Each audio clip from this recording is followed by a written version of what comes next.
সুন্দর হবে হালাল রুজি রুজি দিয়ে যার জীবনটা সুন্দর হবে, এই দুনিয়ার সুন্দর যার হয়ে যাবে, হাসানা যার হয়ে যাবে, আখিরাতও তার জন্য সুন্দর হয়ে যাবে। দুনিয়াটা সাজাবো আমরা অন ইসলাম দিয়ে না ইসলাম দিয়ে? অন ইসলাম না ইসলাম?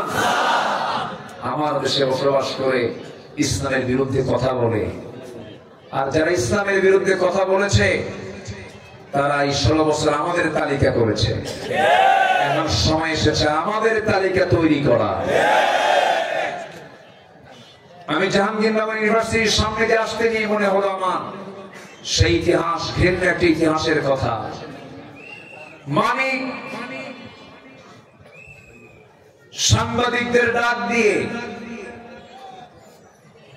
প্রকাশ্যে দিবালোকে 100 নারীকে ধর্ষণ করার পর সেঞ্চুরি উদযাপন করবে, সাংবাদিক সম্মেলন করে সবাইকে জানান দিয়ে সেখানে আবার মিষ্টি বিতরণ করেছে।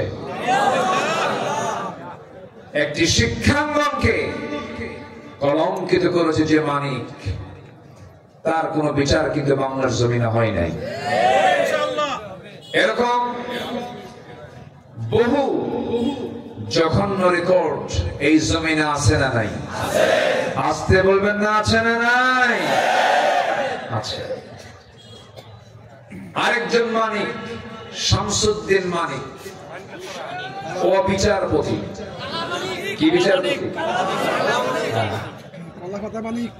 এটা আমার নামে, এই মানিক আমার নামে লিস্ট করেছিল। 116 জন আলেমের তালিকা করেছিল, এর মধ্যে আমার নামটা যে সে খুঁজে পাইলো কেমনে জানি না, যাই হোক আমার নামটাও দিয়েছিল। ফলাফল কি হলো? ফলাফল হলো সে ত্রিপুরা হয়ে দিল্লি যাবে, কিন্তু সিলেটবাসী তাকে এটা আপ্যায়ন করে দিল। মেহমানদারি খুব ভালো হয়েছে, মাইক তো খাইছে, বিসি শুদ্ধ আউট হয়েছে। এই লোকটার মুখে আমি হাসি দেখিনি কোনদিন, হাসে না। যারা হাসে না তাদের বউরা যে থাকে কেমন আমি বুঝি না। যে মহিলার স্বামী হাসে না, আমার তো মনে হয় সে মনে মনে কয় এটা মরবে।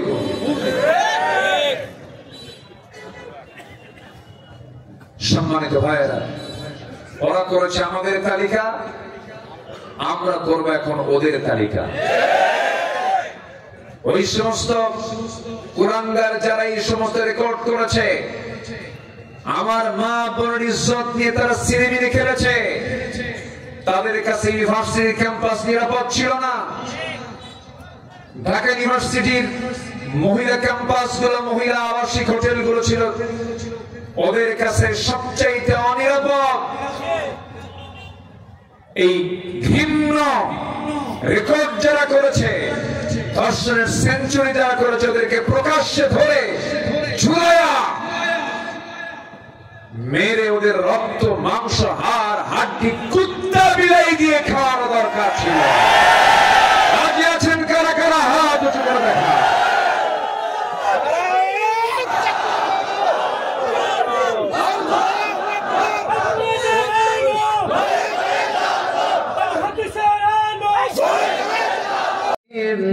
في سبيل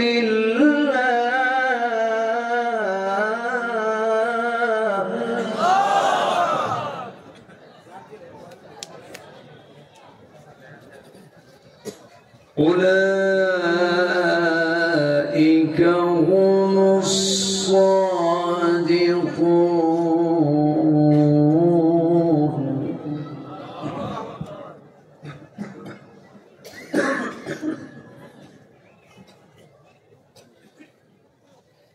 الله أكبر.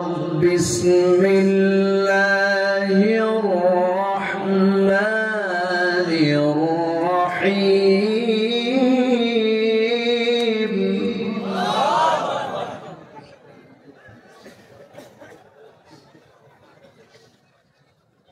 إن الله وملائكته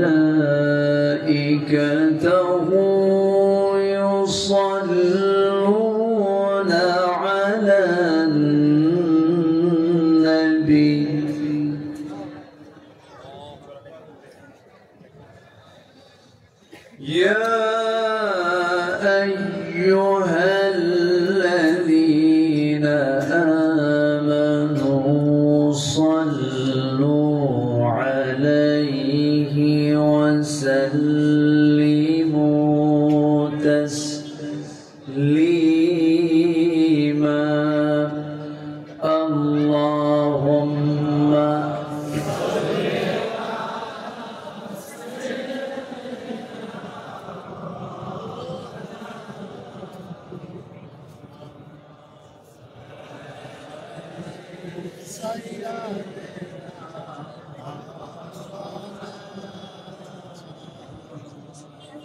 একটু মোহাম্মত দিয়ে নবীর প্রেমে মাতোয়ারা হয়ে জবান খুলে আওয়াজ দিয়ে সবাই বলুন আল্লাহুম্মা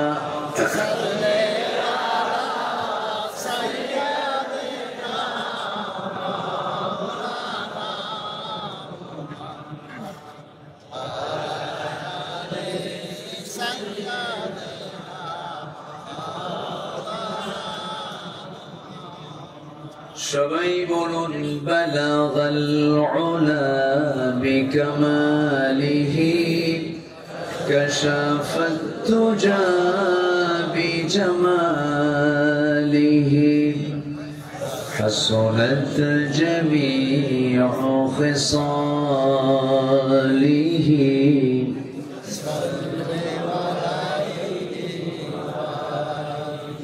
সিরাজুল মিল্লাত তুমহি ফখরে দো আলম দিলবারে মৌলা হো শরীফুল আম্বিয়া নসখা কুল अदियान दिगर हो बलगल उला कशफत तुजा बिजमालिही हसनत जमीउ खिसालिही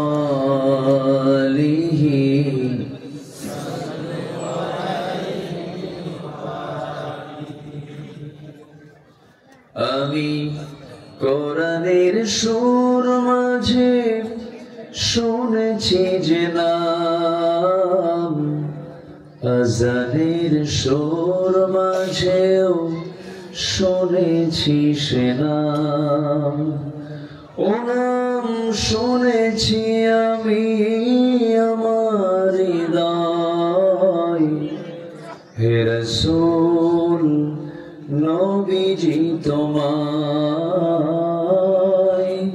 হে রাসূল নবীজি তোমায় বলি সাল্লাল্লাহু আলাইহি ওয়াসাল্লাম।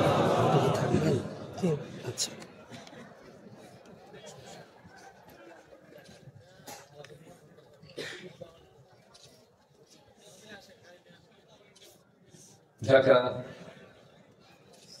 শহরের মধুপুর খন্দকার বাড়ি খন্দকার দানিশ মিয়ান নববী মসজিদ মাহফিল ইন্তেজামী কমিটি কর্তৃক আয়োজিত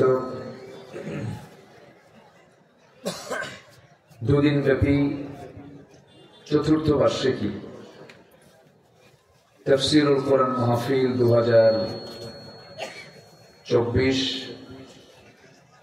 মহৎ আয়োজনের সম্মানিত সুযোগ্য সভাপতি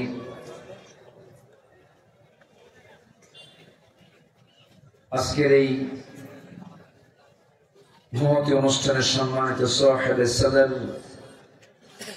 জনাব খন্দকার আব্দুল আউয়াল সাহেব, আজকের মাহফিলের বরেণ্য অতিথি নন্দিত আলেমে দ্বীন খ্যাতনামা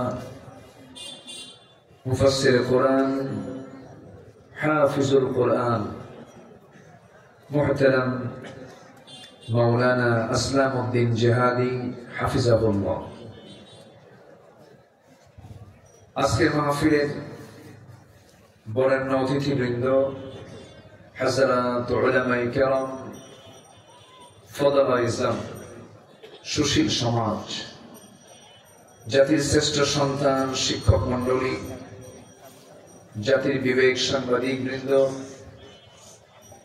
সামনে উপস্থিত দূরে কাছের বিভিন্ন স্থান থেকে ছুটে আসা কালেমার ঝান্ডাবাহী, তাওহীদের পতাকাবাহী, দ্বীন ইসলামের নরসারদুল বীর মুজাহিদ, প্রাণ প্রিয় সম্মানিত দ্বীনি ভাইরা, আড়ালে বসে আছেন শ্রদ্ধেয়া সম্মানিতা মা বোনেরা, আলোচনার সূচনায় আনুষ্ঠানিকতার মধ্য দিয়ে আমার পক্ষ থেকে আবারও দিল খোলা সালাম, আসসালামু আলাইকুম ওয়া রাহমাতুল্লাহি ওয়া বারাকাতুহু।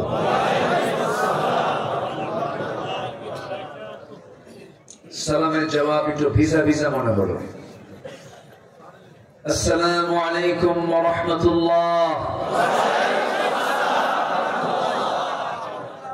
সবাই কেমন আছেন? আমাকে উল্টা প্রশ্ন করলেন। আল্লাহ তাআলা আমাকে আপনার মতোই আপনার কাতারেই রেখেছেন। বলছি আলহামদুলিল্লাহ। বিশেষ করে 5 আগস্টের পর থেকে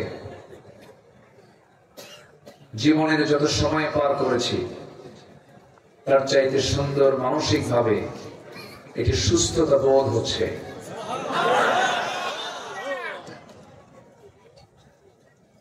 আমার পূর্বে আমার ভাইজান অত্যন্ত তত্ত্ববহুল আসলামউদ্দিন জিহাদি হাফিজাহুল্লাহ তত্ত্ববহুল দিক নির্দেশনামূলক যুগোপযোগী কিছু কথা উপস্থাপন করেছেন। আল্লাহ তুমি তার কথার আমল করার তৌফিক সবাইকে দান করো। জোরে বলে আমিন। তিনি তো তার কথা বলেননি, বলেছেন কার কথা? আল্লাহর কথা। সম্মানিত ভাইয়েরা, আসতে পেরেছি জান্নাতের টুকরায়, বসতে পেরেছি এমন একটি সুন্দর আয়োজনে এবং এমন একটি মুহূর্ত, জুমার দিনের বরকত শুরু হয়ে গেছে। এমন সুন্দর পরিবেশে তিনি আমাকে আপনাকে কবুল করলেন। মহান রবের শানে বলে উঠছি আলহামদুলিল্লাহ। চিৎকার মেরে বলছি আল্লাহুম্মা ইন্নী আসআলুকা আল হুদা ওয়াত তুকা ওয়াল আফাফা ওয়াল গিনা।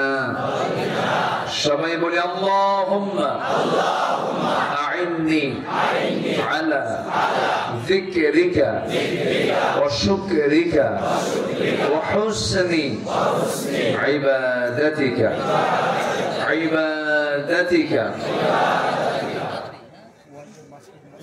আমরা আল্লাহ তাআলার শুকর আদায় করে নিলাম। সম্মানিত হাজিরিন, আমি আলোচনার সূচনায় একটি আয়াতে কারিমা তেলাওয়াত করেছি। তেলাওয়াতকৃত আয়াতকে সামনে রেখে কিছু কথা বলতে চাচ্ছি। মহান আল্লাহ যেন আমার মুখ থেকে সেই কথাগুলোই বের করে দেন যে কথাগুলো মুসলিম উম্মার জন্য এই মুহূর্তে দারুণ প্রয়োজন। জোরে বলি আমিন। সম্মানিত হাজিরিন, আমরা এখানে ঠিক সেই মুহূর্তে একত্রিত হয়েছি যে সময় ফিলিস্তিনের শিশুগুলো অনাহারে আছে। শিশুরা আর্তনাদ করছে। কাশ্মীর একটি মৃত্যুপুরী হয়ে আছে। ফিলিস্তিন একটি জ্বলন্ত অগ্নিকুণ্ড হয়ে আছে। 2 শতাধিক রাষ্ট্রের কোথাও পরিপূর্ণ শান্তির কোন পরিবেশ যখন মিলছে না, গোটা পৃথিবীর মানুষের ভেতরে কিছু মানুষের অমানবিক আচরণে গোটা পৃথিবী একটা অস্বস্তিকর পরিবেশ বিরাজ করছে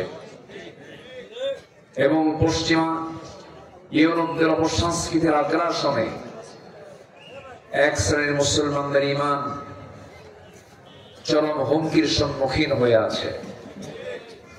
তারই অংশ হিসাবে আমার দেশেও একটা মহল চায় এই দেশে কখনো ইসলাম না আসুক।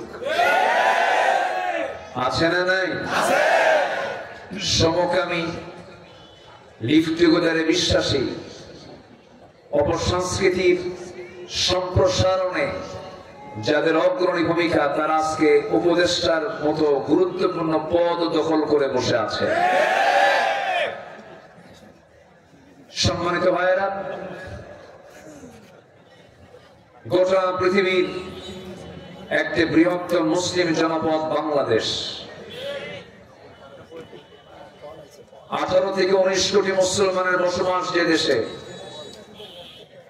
55,000 বর্গ মাইলের 64,000 গ্রাম বাংলার এই সোনার বাংলাদেশ, 53 বছর 71 টু 2024 আমরা দেখে আসলাম। কেউ 25 বছর, কেউ 16 বছর, কেউ 9 বছর, মাঝখান দিয়ে মঈনুদ্দিন ফখরুদ্দিনরা কয়েক বছর। সব দেখা আমাদের শেষ। তারা মুসলমান, কিন্তু ইসলামকে তারা প্রতিষ্ঠা করেনি, ইসলামের আলো তারা সমাজে আলোকিত করেনি। ঠিক সেই সময় আমরা একত্রিত হয়েছি। আমরা যেহেতু সব দেখে নিয়েছি, সব দেখা শেষ, আগামীর দেশ আমরা দেখতে চাই কোরআনের দেশ।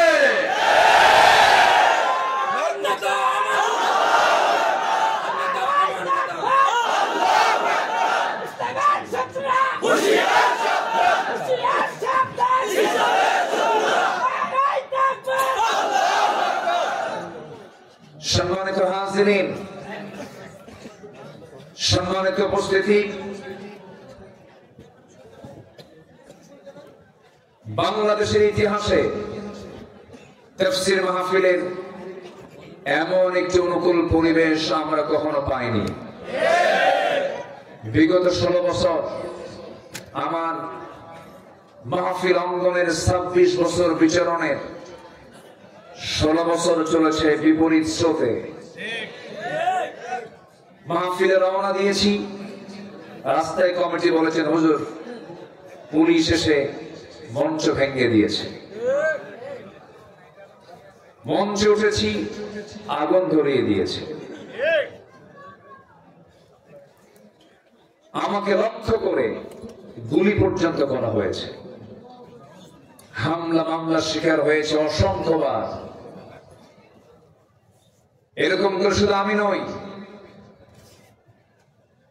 এই দেশের প্রথিত দিন যারা আলেমদের নেতৃত্ব দিয়েছেন, দিয়ে যাচ্ছেন, তারা ছিলেন বিগত 16 বছর সবচাইতে বড় নির্যাতনের শিকার। সম্মানিত হাজিরিন, আমরা এই যে অনুকূল পরিবেশটা পেলাম, এটা কার মেহেরবানি? আসতে বলবেন না, কার মেহেরবানি? আল্লাহ করে দিয়েছেন, আল্লাহ করে দিয়েছেন। আমরা ভাবতেও পারিনি যে এত অল্প সময় আল্লাহ তাআলা এমন একটি পরিবর্তন এনে দিবেন। জোরে বলি আলহামদুলিল্লাহ। ফেরাউন পৃথিবীতে বেঁচে ছিল 1600 বছর, আর বিগত সময় এরা ছিল হলো 16 বছর। সংখ্যাটা মিল হলো কেমনে বুঝলাম?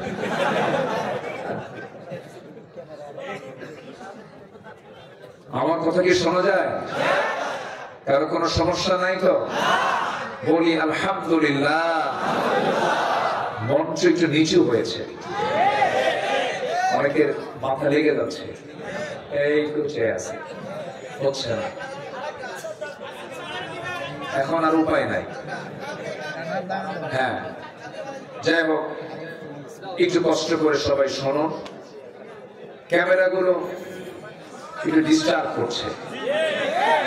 আচ্ছা, আপনি দেখছেন ধরুন লাখ মানুষ, হাজার হাজার মানুষ আমাকে দেখছেন, শুনছেন, কিন্তু এই ক্যামেরাগুলো প্রযুক্তির কল্যাণে আগামীকালকেই এরা অনলাইনে এটা আপলোড করবে, চলে যাবে কোটি কোটি মানুষের কাছে। সবই তো ঠিক, আবার ব্যাটিং করবে। আপনি দু একজন দেখতে পাচ্ছেন না, তার জন্য তাদেরকে রেকর্ড করতে দিবেন না? তারা অনেক কষ্ট করে আসে, অনেক দূর থেকে, খেয়ে না খেয়ে। তাদের খোঁজ খবরটাও কে রাখে? তারা অনেক কষ্ট করে এসেছেন। আমরা তাদেরকে কোনো ডিস্টার্ব না করি। আল্লাহ তাদেরকেও দ্বীনের খেদমতের আঞ্জাম দেওয়ার তৌফিক আল্লাহ পাক দান করুন। জোরে বলি আমিন। আসুন আমরা এখন মূল আলোচনার দিকে চলে যাই। সম্মানিত ভাইয়েরা, সম্মানিত বন্ধুগণ, আমরা দুনিয়াতে এসেছি একটা নির্দিষ্ট টাইম নিয়ে। যে কোনো সময় আমরা বিদায় নেব। কেউ একটু আগে যাবে, কেউ একটু পরে চলে যাবে, কিন্তু যাওয়া যে নিশ্চিত দুনিয়া থেকে, এতে কোনো সন্দেহ।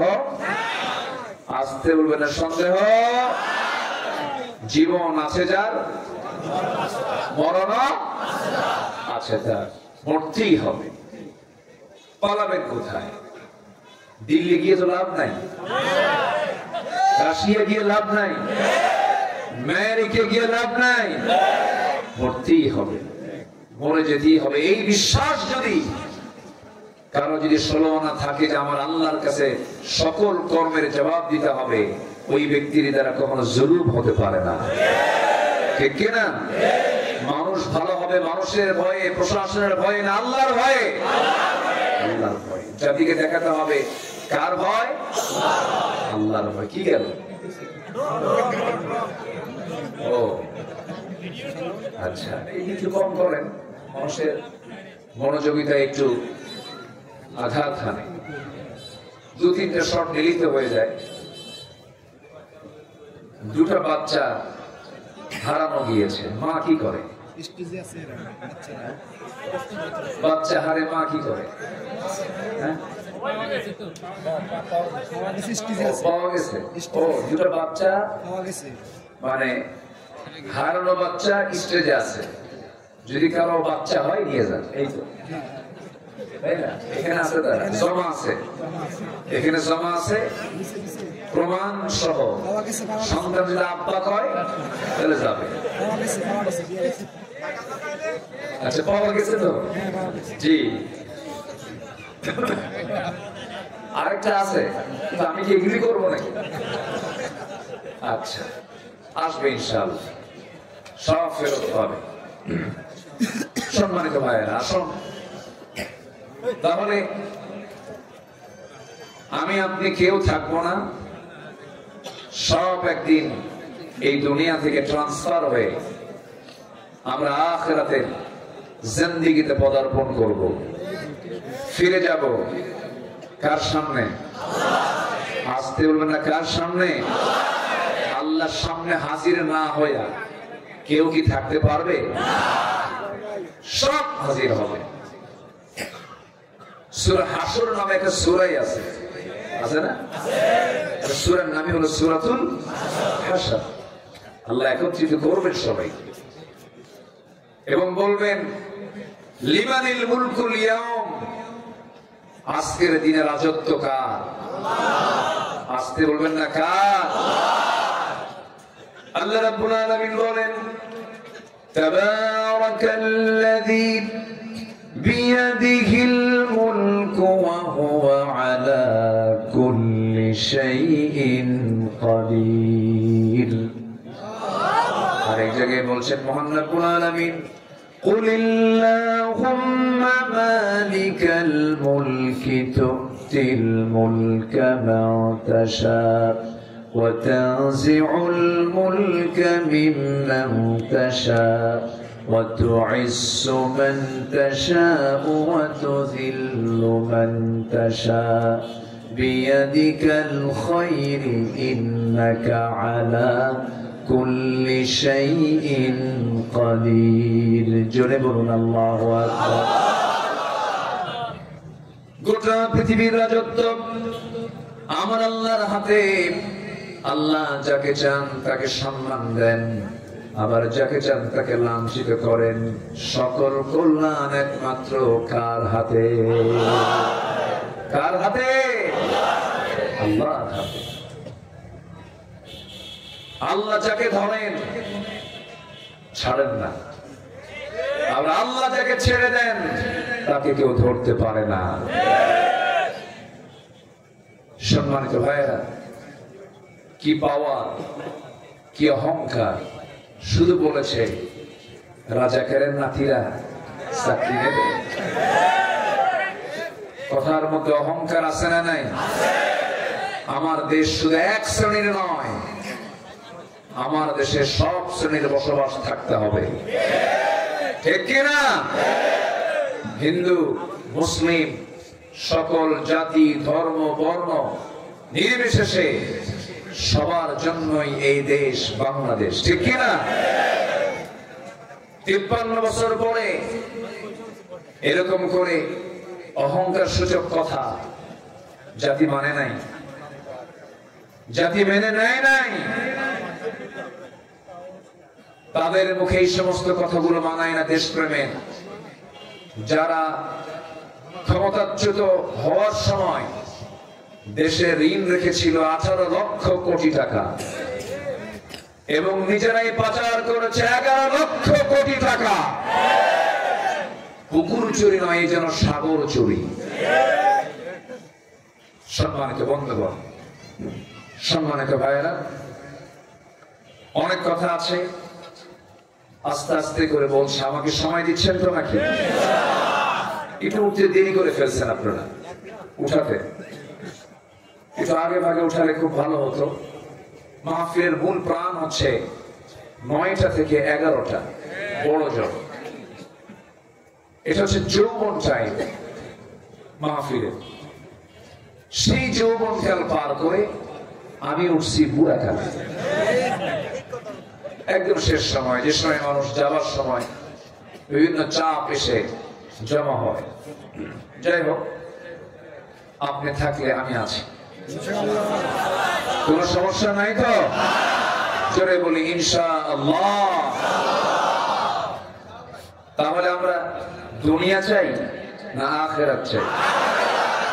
একটু মন দিয়ে বলবেন, দুনিয়া চাই না আখিরাত চাই? কোনটা শ্রেষ্ঠ? কোনটা পরিপূর্ণ? কোনটা চিরস্থায়ী? কিন্তু ব্যস্ত আমরা কি নিয়ে? ব্যস্ত আমরা কি নিয়ে? দুনিয়া। হায়রে, এটা হলো না, ওটা হলো না, ওটা হলো না, কত পেরেশানি। আমার বন্ধুগণ, আবার আল্লাহ তাআলা বান্দা কি চাই তিনি বলে দিয়েছেন, বান্দা দুনিয়াও চাও আখিরাতটাও চাও। যারা পারেন সঙ্গে আমার সঙ্গে ঠোঁট মিলিয়ে বলুন, রব্বানা আতিনা ফিদ দুনিয়া হাসানাতাও ওয়া ফিল আখিরাতি হাসানাতাও ওয়া কিনা আযাবান নার ওয়াজআলনাল জান্নাতা মা'আল আবরার। জোরে বলুন আল্লাহু আকবার। আল্লাহ তাআলা, তুমি আমাকে দুনিয়ার হাসানা দিয়ে দাও, আখিরাতের হাসানাও দিয়ে দাও। দুনিয়াটা সুন্দর করে দাও, আখিরাতটাও সুন্দর করে দাও। দুনিয়াতে যার জীবনটা ইবাদত দিয়ে সুন্দর হয়ে যাবে, দুনিয়ার জীবনটা যার নামাজ দিয়ে সুন্দর হবে, যাকাত দিয়ে সুন্দর হবে, আল্লাহর পথে দান দিয়ে সুন্দর হবে, রোজা দিয়ে সুন্দর হবে, পর্দা দিয়ে সুন্দর হবে, হালাল রুজি রুজি দিয়ে যার জীবনটা সুন্দর হবে, এই দুনিয়ার সুন্দর যার হয়ে যাবে, হাসানা যার হয়ে যাবে, আখিরাতও তার জন্য সুন্দর হয়ে যাবে। দুনিয়াটা সাজাবো আমরা অনিসলাম দিয়ে না ইসলাম দিয়ে? অনিসলাম না ইসলাম? আমার দেশে বসবাস করে ইসলামের বিরুদ্ধে কথা বলে, আর যারা ইসলামের বিরুদ্ধে কথা বলেছে তারা এই 16 বছর আমাদের তালিকা করেছে। এখন সময় এসেছে আমাদের তালিকা তৈরি করা। আমি জাহাঙ্গীরনগর ইউনিভার্সিটির সামনে দিয়ে আসতে গিয়ে মনে হলো আমার সেই ইতিহাস ভিন্ন একটি ইতিহাসের কথা। মানিক সাংবাদিকদের ডাক দিয়ে প্রকাশ্যে দিবালোকে 100 নারীকে ধর্ষণ করার পর সেঞ্চুরি উদযাপন করবে, সাংবাদিক সম্মেলন করে সবাইকে জানান দিয়ে সেখানে আবার মিষ্টি বিতরণ করেছে। একটি শিক্ষাঙ্গনকে কলঙ্কিত করেছে যে মানিক, তার কোন বিচার কিন্তু বাংলার জমিনে হয় নাই। এরকম বহু জঘন্য রেকর্ড এই জমিনে আছে না নাই? আসতে বলবেন না, আছে না নাই? আছে। আরেকজন মানিক শামসুদ্দিন মানিক, ও বিচারপতি। কি বিচারপতি? এটা আমার নামে, এই মানিক আমার নামে লিস্ট করেছিল। 116 জন আলেমের তালিকা করেছিল, এর মধ্যে আমার নামটা যে সে খুঁজে পাইলো কেমনে জানি না, যাই হোক আমার নামটাও দিয়েছিল। ফলাফল কি হলো? ফলাফল হলো সে ত্রিপুরা হয়ে দিল্লি যাবে, কিন্তু সিলেটবাসী তাকে এটা আপ্যায়ন করে দিল।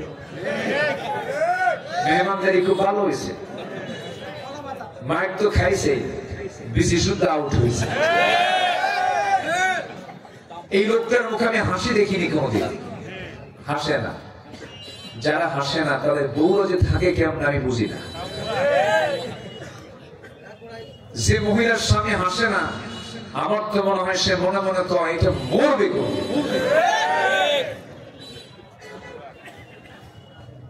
সম্মানিত ভাইয়েরা, ওরা করেছে আমাদের তালিকা, আমরা করবো এখন ওদের তালিকা।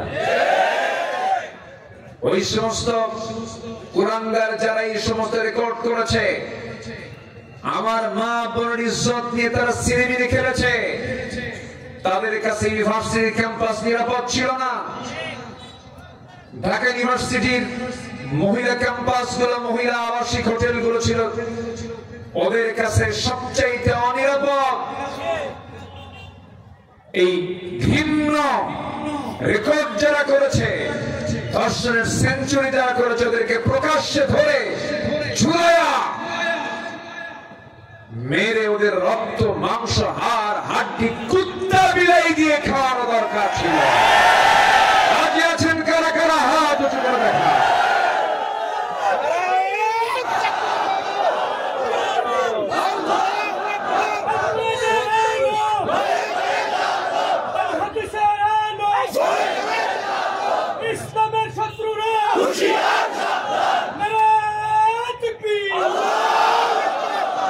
সম্মানিত ভাইয়েরা, সম্মানিত বন্ধুগণ, আমরা বহু চিত্র আমরা এই দেশে দেখেছি।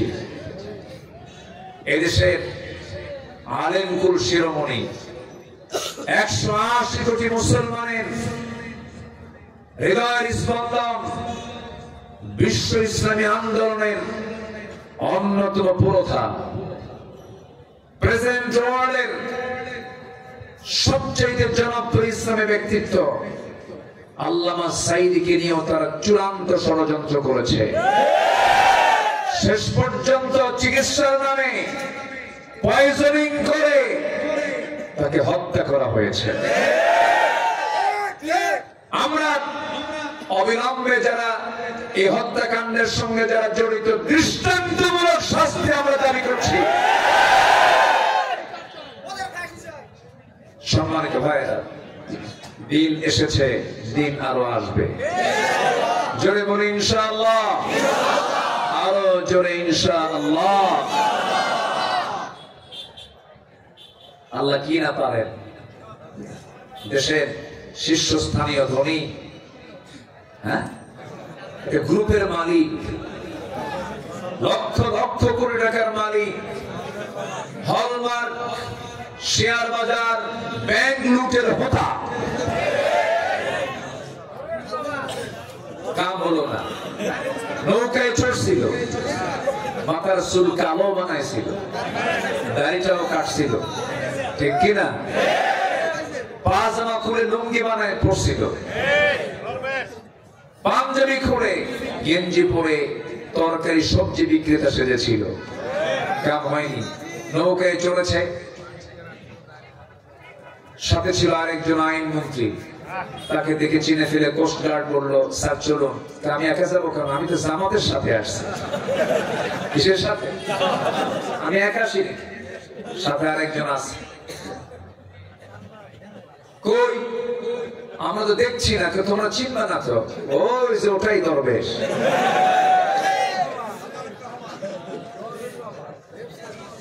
সম্মানিত ভাইয়েরা, সম্মানিত বন্ধুগণ, যুগে যুগে যারাই জুলুম করেছে তাদের অবস্থায় ফিরআউন, নমরুদ, হামান, আবু জেহেলদের পরিণতি হয়েছে।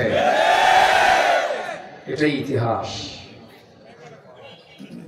আল্লাহর কাছে আমরা কামনা করে সম্মানজনক জীবন, জোরে বলি আল্লাহুম্মা আমিন। আল্লাহ কবুল করুন, জোরে বলি আমিন।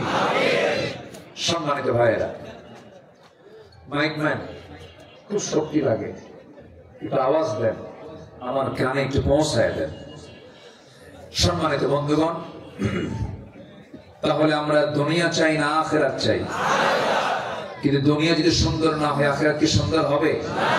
দুনিয়া সুন্দর হবে দুনিয়ার কোন কিছু দিয়ে না, ইসলাম দিয়া। বলেন কি দিয়া? ইসলাম দিয়া। ইসলাম দিয়ে আমরা দুনিয়াটাকে সুন্দর করে নেব। আখিরাতের প্রস্তুতির জন্য কোরআনের ভাষায় 15টা আমরা বিষয় আমরা আমাদের জীবনে বাস্তবায়ন করব। নাম্বার 1 হলো আল্লাহ এবং রাসূলকে বিশ্বাস করব, সন্দেহ নিয়ে না, দ্বিধাহীন চিত্তে। সন্দেহ না দ্বিধাহীন।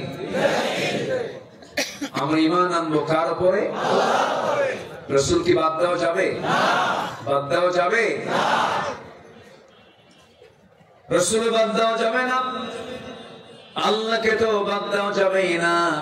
আল্লাহ রাব্বুল আলামিন সুন্দর করে বলছেন, ইন্নামাল মুমিনুনা আল্লাযীনা আমানু বিল্লাহি ওয়া রাসূলিহি সুম্মা লাম ইয়ারতাবু وجاهدوا بأموالهم وأنفسهم في سبيل الله أولئك هم الصادقون جرب الله أكبر الله رب العالمين প্রকৃত মুমিন কারা তাদের পরিচয় তুলে ধরতে নিয়ে দুটো বিষয় তুলে ধরেছেন এই আয়াতের মধ্যে। নাম্বার 1 হলো যারা আল্লাহকে মানবে, রাসূলকে যারা মানবে, বিশ্বাস করবে, কিন্তু বিশ্বাসে কোনো সন্দেহ রাখবে না। কার কথা? আল্লাহ। আসতে বলবেন না, কার কথা? সন্দেহ না রাখা মানে হলো ঈমান একটা বান্দার পরিপূর্ণ তখনই হবে যখন বান্দার সিনার মধ্যে কি থাকবে? কুরআন। কি থাকবে বলেন? কুরআন। আমরা আল্লাহকে চিনব কি দিয়া? কুরআন। রাসূলকে চিনব কি দিয়া? কুরআন। আখিরাতকে আমরা বুঝবো কি দিয়া? কুরআন দিয়া। আমি কি আলোচনা চালাবো? দুই একজন করে যে ওঠে, হ্যাঁ,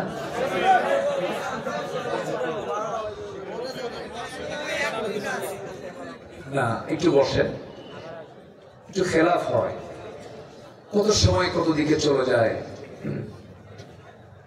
যদি কোন বান্দা জানতো যে এই জায়গার বরকতটা কি, এই জায়গার বরকতটা এখন এত পরিমাণ বরকত, ফেরেশতারা, অসংখ্য ফেরেশতারা আল্লাহকে বলেছেন, আল্লাহ এই সমস্ত বান্দার গুনাহগুলো মাফ করে দাও। চতুর্দিকে ফেরেশতারা দাঁড়ায় গেছে। আমার আপনার আমল থেকে আল্লাহ তাআলা গুনাহ মাফ করে নিতে চান। এজন্য এই বরকতময় জায়গা থেকে আল্লাহ যেন কাউকে বিনা কারণে না উঠিয়ে নিয়ে যান। জোরে বলি আমিন। আরো জোরে আমিন। আরো জোরে আমিন। তাহলে আখিরাতের প্রস্তুতি নেওয়ার জন্য 15টা কাজ আজকে আমরা শিখে যাব। নাম্বার 1, আমরা ঈমান আনবো সন্দেহ নিয়ে না সন্দেহ মুক্ত? ঈমান আমরা আনবো। রাজি আছেন তো? আচ্ছা, সবাই নামাজ পড়ি তো নাকি? মানে পড়বেন ইনশাআল্লাহ বললেন যে সবাই নামাজ পড়ি তো? বলি আলহামদুলিল্লাহ, জোরে বলি আলহামদুলিল্লাহ।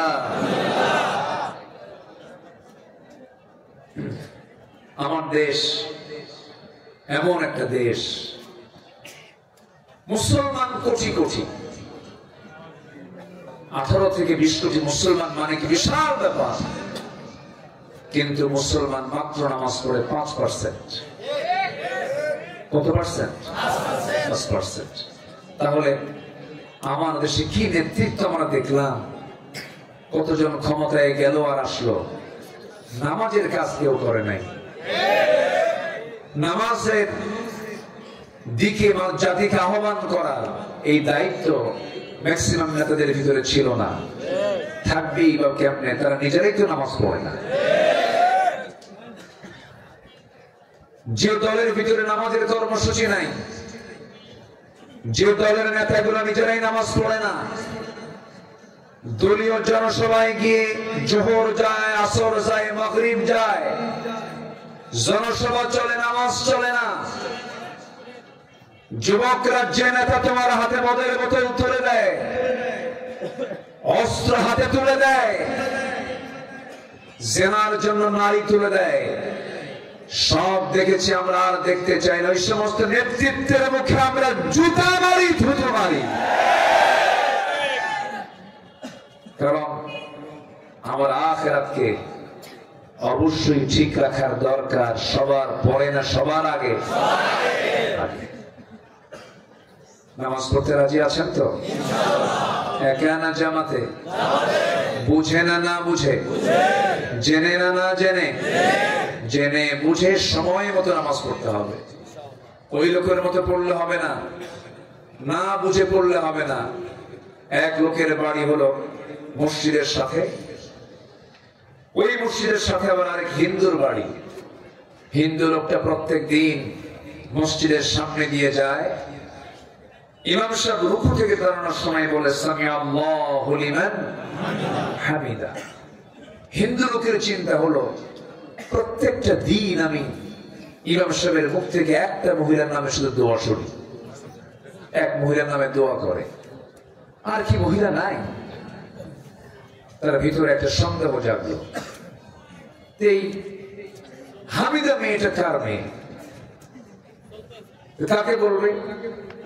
তারই প্রতিবেশী ডাক দিয়ে বলল, ভাই তোমাদের ইমামের হলোটা কি? প্রত্যেকটা দিন শুধু এক মহিলার নামেই দোয়া করে, হামিদা হামিদা হামিদা। হামিদা মেয়েটা কার মেয়ে? এখন এই মুসলিম বলতেছে, ভাই আমি তোমার প্রতিবেশী।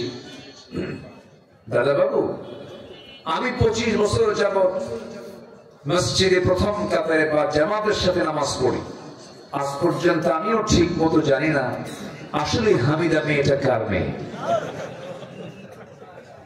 কথা কি বুঝতেছেন আপনারা? তাহলে ওই হিন্দুর চিন্তা আর এই মুসল্লির চিন্তার মধ্যে কোনো তফাৎ আছে? আসতে বলবে না তফাৎ আছে? আজকে যদি নামাজিরা যদি নামাজের হক আদায় করত, কোন নামাজির দ্বারা সুদের কারবার হতো না, কোন নামাজি বেপরদায় থাকতো না, কোন নামাজি মদের আসরে বসতো না। কিন্তু এরকম বহু নামাজি আছে না নাই? আসতে বলবেন না আছে না নাই? মানে তারা নামাজি বোঝে না। আমার বন্ধুগণ, অনেক লোকের মনে চিন্তা এটাই, কালিমা পড়েছি জান্নাত পেয়ে যাব। না না, জান্নাত এত সস্তা নয়। আল্লাহ রাব্বুল আলামিন বলছেন, আহাসিবান নাসু আন ইউতরাকু আন ইয়াকুলু আমান্না ওয়া হুম লা ইফতানুন। মানুষের ধারণা ঈমান এনেছি, এতটুকু কথা বললেই আমি তাকে ছেড়ে দেব। না না, আমি তাকে অবশ্যই পরীক্ষা করব। ইতিপূর্বে যত আল্লাহর পছন্দের বান্দাগুলো গত হয়েছেন তাদেরকে পরীক্ষা করেছেন তিনি কে? পরীক্ষা ছাড়া আপনি ঈমান কেমনে যাচাই বাছাই করবেন? আশাদ্দুন নাসি বালাউল আম্বিয়া সুম্মাল আমসাল ফাল আমসাল। এই পৃথিবীতে সবচেয়ে বেশি ঈমানের পরীক্ষা দিয়েছেন হলো আম্বিয়া কেরাম। তাদের পরীক্ষা ছিল সবচেয়ে কম না সবচেয়ে বেশি? বেশি।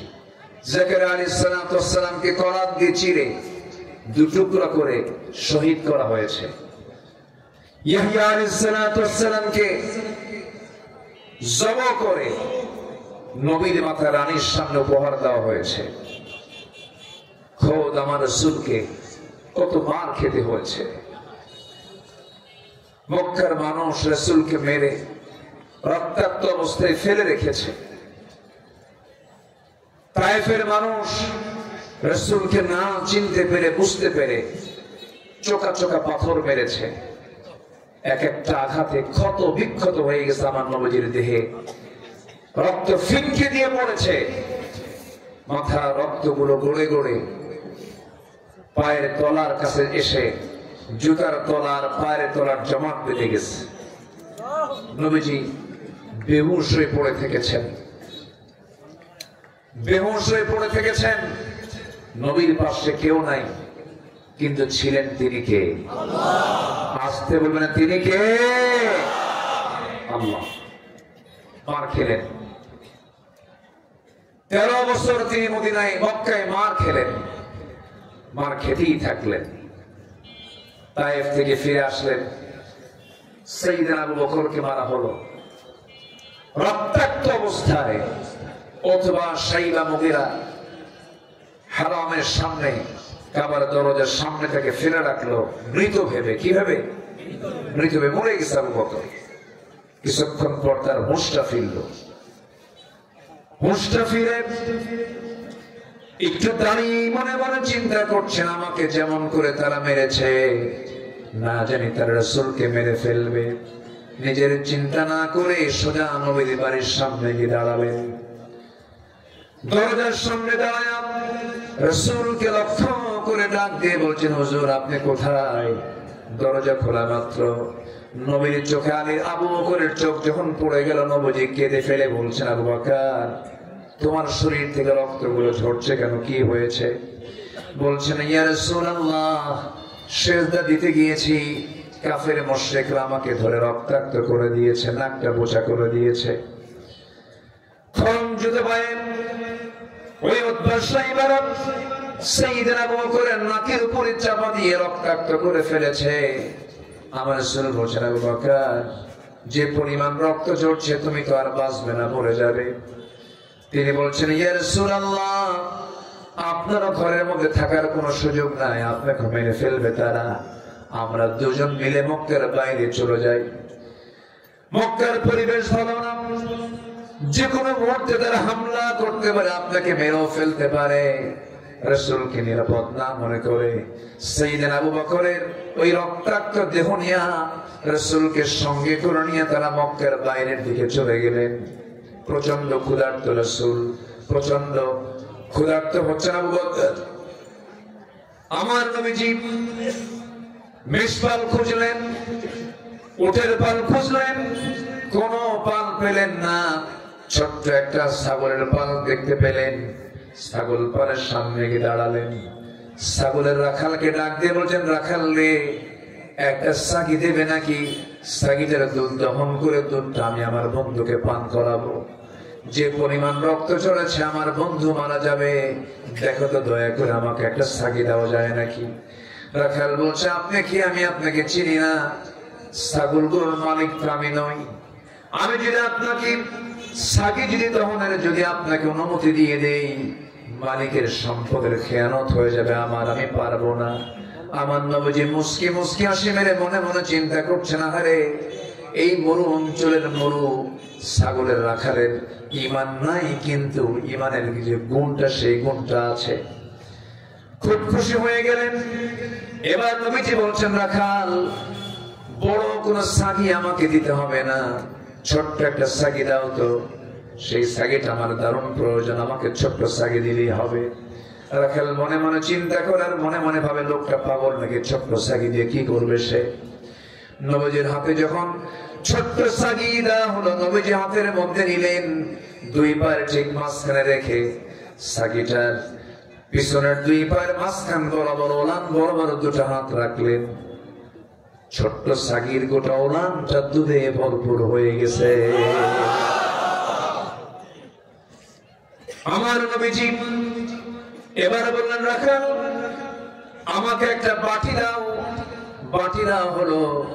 নবীজি সুন্দর করে বিসমিল্লাহ বলে দুধ দহন করা শুরু করলেন।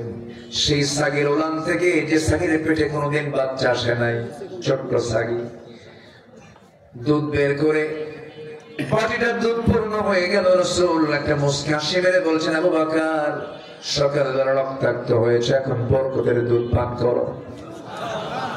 বাটি হাতের মধ্যে নিলেন, বিসমিল্লাহ বললেন, দুধ পান করা শুরু করলেন। এত পরিমাণ সেই দিন সাইয়েদনা আবু বকর দুধ পান করলেন যে খেতে খেতে পেটের চামড়া টাইট হয়ে গেছে। রাসূল বলেন, আবু বকর কেমন দুধ খাইলা বলো? হুজুর জীবনে এমন দুধ পান করে নাই, কিন্তু দুধ পান করলাম তো বাটির দুধ এক চুল পরিমাণ কমলো না। রাসূল বললেন, আবু বকর বাটির দুধ তুমি কমাতে পারবে না, রাখালকে দিয়ে দাও।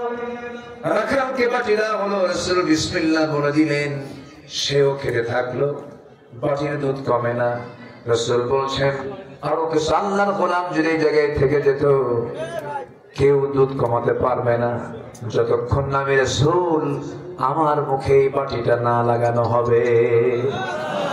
নবীজি বিসমিল্লাহ বলে তিনি সর্বশেষ বাটি সুন্দর করে মুখে লাগালেন, দুধটা পান করলেন। বাটির দুধ শেষ হয়ে গেল। নবীজি আগে খেতেন না পরে খেতেন? নবীজি খেতেন আগে না খাওয়াতেন আগে? খেতেন আগে না খাওয়াতেন আগে? তিনি খাবার পরিবেশনও করতেন, বাবুর্চির দায়িত্ব পালন করতেন, রান্না বান্নার জন্য তিনি জ্বালানি কাঠ সংগ্রহ করতেন। আল্লাহু আকবার বলুন। আমার নবীজি খাওয়া সম্পূর্ণ করলেন, বিকাল বেলা হয়ে গেল। রাসূল বলছেন, আবু বকর চলো এখন আমরা মক্কার দিকে ফিরে যাই। রাখালের চোখে পানি। রাখাল বলছে, আপনারা একা যাবেন কেন? আমাকে সাথে নিয়ে চলে যান, আপনাদেরকে আমার খুব পছন্দ হয়ে গেছে। রাসূল বলছেন, তুমি যদি আমাদের সঙ্গে যাও এই ছাগলগুলো দেখবে, কারণ আমাদের তো খেয়ানত হয়ে যাবে। তাও তো কথা ঠিক আছে, আমি থেকে যাচ্ছি, কিন্তু শর্ত হলো একটা, আমি আপনাদেরকে যেতে দেব, তবে শর্ত হলো আপনি কি যেন বললেন? ছোট্ট ছাগল ওলানে হাত দিলেন, ওলানটা দুধে ভরপুর হয়ে গেছে। এই দোয়াটা আপনি আমার একটু দয়া করে শিখে দিয়ে যান। রাসূল বলছেন, দোয়া শিখে তুমি কি করবা? কে মাঝে মাঝে আমিও দোয়া করে ফোঁ দেবো, দুধ খাবো। সুবহানাল্লাহ বলবেন না? রাসূল বললেন, তোমার মুখে দোয়া তো কার্যকর হবে না, কারণ তোমার ভিতরে শিরকিয়াতের পচা দুর্গন্ধ ভিতরে রয়ে গেছে। শিরকিয়াতের পচা দুর্গন্ধ দূর করে ঈমানের নূর, ঈমানের আলো তোমার মধ্যে ঢোকাতে হবে। রাখাল এবার নবীর চেহারার দিকে তাকায় বলছে, আপনি কি মক্কার আব্দুল্লাহর পুত্র মুহাম্মদ বিন আব্দুল্লাহ? সুবহানাল্লাহ বলবেন না? হেদায়েতের মালিক কে? আসতে বলবেন না, হেদায়েতের মালিক কে? আল্লাহ তাআলা। আমার নবী বলছেন, কি মনে হয়? আমার তো এমনই মনে হচ্ছে, আমার তো এমনই মনে হচ্ছে আপনি আল্লাহর পয়গম্বর হবেন। আমার নবীজি বললেন, হে ওরা কাল তোমার অনুমান সম্পূর্ণ সঠিক, কোনো সমস্যা নাই তোমার চিন্তা, তুমি এখন কি করবে বলো?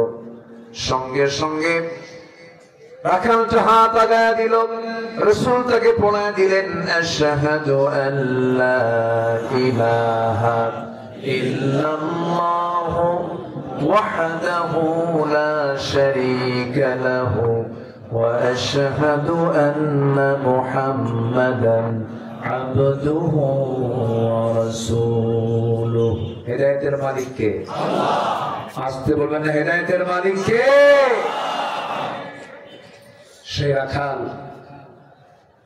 সেই রাখালটার নামই হলো আব্দুল্লাহ ইবনে মাসউদ রাদিয়াল্লাহু তাআলা আনহু। জোরে বলি আল্লাহু আকবার। যার হাতে আবু জেহেলের জীবন চলে গেছে। যে আব্দুল্লাহ ইবনে মাসউদ ছিলেন আমার নবীর সবচেয়ে প্রিয় সাহাবী, যার তেলাওয়াতে রাসূল মুগ্ধ হয়ে বলেছিলেন, আমার আব্দুল্লাহর তেলাওয়াত যখন আমি শুনলাম মনে হলো জিবরাইল ওহী নাযিল করতেছে। সম্মানিত ভাইয়েরা, রক্ত যদি আমার নবীর দেহ থেকে ঝরাতে হয়, রক্ত যদি সাহাবে কেরামদের দেহ থেকে ঝরাতে হয়, দিন কায়েমের জন্য আমার দেশে আল্লাহর জমিনে দ্বীনকে প্রতিষ্ঠার জন্য যদি রক্ত ঝরানোর প্রয়োজন হয়, সবাইকে দিতে রাজি আছেন? সবাইকে দিতে রাজি আছেন? রাজি আছেন কারা কারা? হাত উঁচু করে দেখান মুসলমান।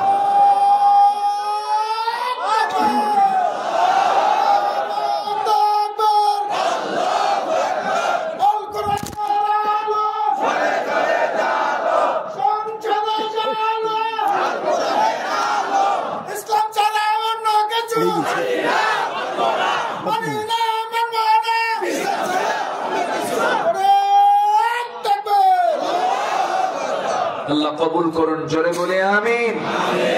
আরো জোরে আমিন। আমরা ঈমান এনেছি কার উপরে? আসতে বলবেন না, কার উপরে?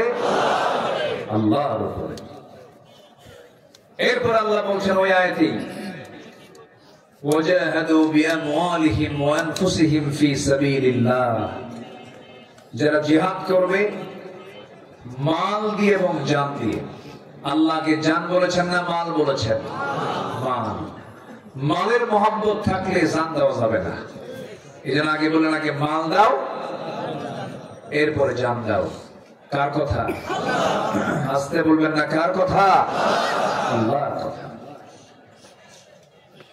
আমার বন্ধুগণ, অনেকে নামাজ পড়বে, অনেকে রোজা রাখে, অনেকে দান সদকা করে, কিন্তু জিহাদকে তারা মানতে চায় না। আসতে বলবেন না, আছে না? বলে যে নবীর যুগে জিহাদ হয়ে গেছে, এখন আবার কিসের জিহাদ? আমার দেশে কার বিরুদ্ধে জিহাদ করবেন? সবই তো মুসলমান। এই জাতীয় কথা বলার কিছু লোক আছে না নাই বলেন তো? আমার দেশে বাতিলের মোকাবেলা করার জন্য বাতিল শক্তি আমার আপনার সামনে আছে না নাই? আসতে বলবেন না, আছে না নাই? লতিফ সিদ্দিকী কয়, আমি কখনো আমিন বলি না, আমার কোনো পাপই নাই। কইছে না? বলছে কিনা? বলে আমার কোনো পাপই নাই। হুজুর রাস্তা আমিন কয়, আমি আমিন কই না। কত বড় বেয়াকুফ হলে পড়ে এই জাতীয় কথা বলতে পারে। অথচ আমার রাসূল বলেছেন, তুবু ইলাল্লাহ ফাইন্নী আতুবু ফিল ইয়াউমি 100 মাররা। তোমরা আল্লাহর কাছে তওবা করো, আমি রাসূল সারা দিনে 100 বারেরও বেশি বার তওবা করি। আমার রাসূল তওবা করেন 100 বার। আর লতিফ সিদ্দিক আমি জীবনে আমিনই করি না। জুতা পেটা করা দরকার এই বেয়াদবদের। এরকম ঘাপটি মারা নাস্তিক আরো আছে না নাই? আসতে বলবেন না, আছে না নাই? সব চুপ মেরে আছে, কোন আওয়াজ নাই এখন। এটা শাহজালালের বাংলাদেশ, শাহপরানের বাংলাদেশ, শাহ মাকদুমের বাংলাদেশ, খানজাহানের বাংলাদেশ। হাজার আউলিয়ার আগমনে ধন্য যে বাংলাদেশ। কোরআন সুন্নাহ বিরোধী কোন ষড়যন্ত্র আমরা টিকতে দেব না।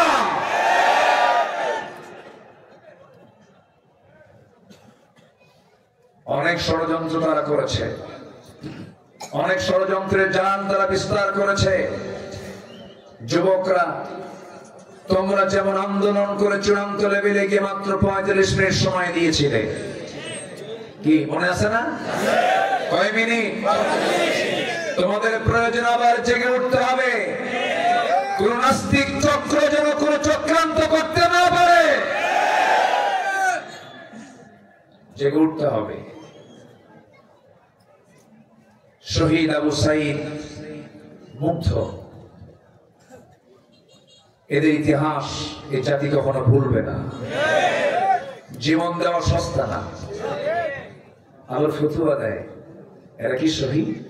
দেখছেন ফতুয়া দেয় না, এরা কি শহীদ? তুমি কি? জীবন দেওয়া দারুণ কঠিন ব্যাপার। যত রক্ত লাগে দেব, প্রয়োজনে লোক পাঠাবো, আমি যাব না। আছে কিনা? আসতে বলবেন না, আছে না নাই? কিন্তু আবু সাইদ কি তা বলেছে? শহীদ মুগ্ধ কি তা বলেছে? তারা কি হিন্দু? তারা কি অন্য ধর্মের? অমুসলিম? নামাজি, ভালো, মুখে দাঁড়িয়ে আছে, পরহেজগার। আমি খোঁজ নিয়েছি, আমি বাড়ি গিয়েছি আবু সাইদের, বাপ মার সঙ্গে কথা বলেছি। সম্মানিত ভাইয়েরা, যদি কেউ এই আজকের শুক্রবারে যদি কেউ মারা যায়, সে শহীদ। যদি ঈমান থাকে, আগুনে পুড়ে মারা গেলে শহীদ, বিদ্যুৎ স্পৃষ্ট হয়ে মারা গেলে শহীদ, পানিতে ডুবে মারা গেলে শহীদ। তাহলে একজন ব্যক্তি জুলুম থেকে বাঁচার জন্য, জাতিকে রক্ষা করার জন্য প্রাণ দিচ্ছে, তার মৃত্যু নিয়ে যারা বিতর্ক সৃষ্টি করে, ওরাই হলো মুনাফিক। ঠিক কিনা? মুনাফিক। ফতোয়া দেয় কিয়ামত পর্যন্ত হরতাল হারাম। হঠাৎ করে বললো, ওর কাছে যে কি অভিনাজিল করছে আল্লাহ জানে।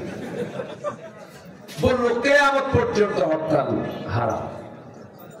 তাহলে বলেন তো, এই যে আন্দোলন গুলো কইরা এই যে একটা পরিবর্তন আসলো, এখানে কি হরতাল লাগে নাই? অবরোধ লাগে নাই? আচ্ছা, না করলে কি অবস্থা হতো? যে ফতোয়া দিল হারাম, ও এখন কই যাবে? এখন তো আরাম পাচ্ছে। আমার দেশে কিছু ফতুয়াবাজ আছে, কিছু ফতুয়া সন্ত্রাসী আছে, ওরা শুধু হারাম খোঁজে, এটা হারাম, ওটা হারাম, ওটা। ওদের কিতাবের নামই আছে একটা কিতাবুল হারাম।